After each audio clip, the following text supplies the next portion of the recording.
Mimi Jenista Mhagama nilikuwa naye tokea mwaka 2010 nilipoingia bungeni. Wakati tukihuduma wote wa bunge wa backbencher. Lakini tuna mambo mengi tulipita kwa pamoja. Nakumbuka mwaka 2012 Chama cha Mapinduzi kiliteua wabunge takriban 14 wa backbencher walikuwa na michango mikubwa kwa ajili ya kwenda kupata mafunzo China, ambapo mimi tulienda pamoja kipindi hicho, wote tulikuwa wabunge wa backbencher. Lakini nishukuru sana, nimefanya naye kazi kwa karibu wakati nilikuwa katika cabinet kipindi chote, naye akiwa waziri katika nafasi mbalimbali. Tukio ambalo nakumbuka sana, matukio kadhaa. Kwanza nilipokuwa waziri wa TAMISEMI. Wakati nakumbuka watu walifariki kule Busia, Ukerewe. Yeye akiwa ofisi ya waziri mkuu. Ilikuwa unakuta maiti pale na yeye akiwa anashughulika na maafa. Ilikuwa ni kipindi kizito sana. Nakumbuka kipindi kile dangu nikimwangalia macho yake alikuwa ni mekundu. Alifanya kazi kubwa sana akiwa kama waziri katika ofisi ya waziri mkuu. Na mimi kipindi kile nilikuwa kama waziri wa TAMISEMI.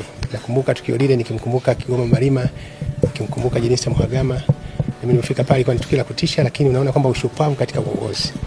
Na kitu kingine pili, nakumbuka ajali ya Morogoro. Lori la mafuta lilipoungua pale, watu wengi walipofariki. Halikadhalika kipindi hicho Jenista alikuwa waziri katika ofisi ya waziri mkuu.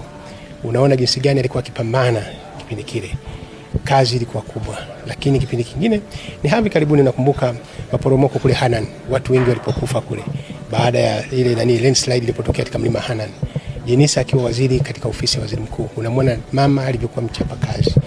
Kipindi chote amekuwa ni mtu ambaye kwa kweli ni msikivu, hambo, hana makuu, lakini mchapa kazi sana. Mimi kwa kweli katika watu ambao tulikuwa tunaitana. Mimi namuita dada mkubwa, anaita kaka. Ndio ilikuwa lugha yetu tunaitana hiyo kipindi chote. Kwa kweli jambo la kusikitisha kwangu mimi ni msiba mzito sana. Niseme msiba mzito sababu ni mtu ambaye nimekaa naye kwa karibu muda wote kipindi chote ambacho tulikuwa bungeni. Na tukiwa katika nafasi kipindi kile, nafasi za waziri. Kwa hiyo niseme kama taifa limepoteza mtu mchapa kazi. Inawezekana binadamu mtu anapokaishi watu wasizungumze ya kwake. Ndio maana waombe wa Tanzania, watu wakifanya mema tuwataje, wakiwa hai wasikie wenyewe. Wakiwa hai wasikie wenyewe.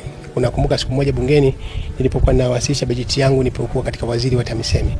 Wakati nahitimisha hotuba yangu nilisema nataka nimshukuru mahususi Jenista Mhagama kama waziri chief whip ambaye alisaidia sana serikali.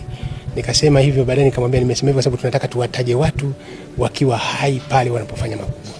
Kwa hiyo kikubwa zaidi, nchi imepata msiba mkubwa, tuendelee kuwa na subira, lakini tuendelee kumwombea mwenzetu. Hili ni kubwa zaidi.